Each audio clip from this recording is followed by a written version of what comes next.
Salom, qalaysizlar? Salom. Yaxshimi? Sizlarga savolimiz bor matematikadan. Qirg'izistondan kelganmisizlar? Zo'r. 60 bo'lingan 5, 60 разделить будем на 5. Nech bo'ladi 65 ga bo'lsak?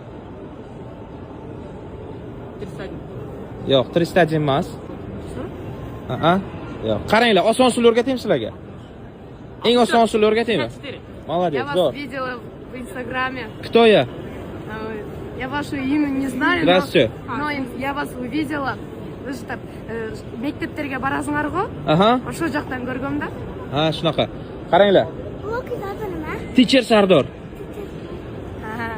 Xo'p, qaranglar, men sizlarga oson daftar ruchkalaringiz bormi? Sizlarga oson usul o'rgataman. Ili og'zaki o'rgataymi oson usulni. Masalan, 60 ni 5 ga bo'lishimiz kerak. 60 da 0 bormi, yo'qmi? Shuni o'chirasa nechi qoladi? 5. Yo'q, 6 qoladi. 6 ni 2 ga ko'paytiringlar, tamom, javob chiqadi. 12 chiqadi. Tushundingizmi? Masalan, 70 ni 5 ga bo'lmoqchimisizlar, 0 ni shunday o'chiringlar, nechi qoladi? 7 qoladi. 7 ni 2 ga ko'paytirsak nechi?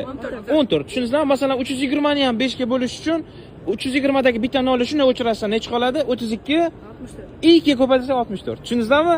Xo'p, endi o'rgatgan oson usulim bo'yicha savol beraman. 240 ni 5 ga bo'lsak nechi? 18. Yo'q, 240.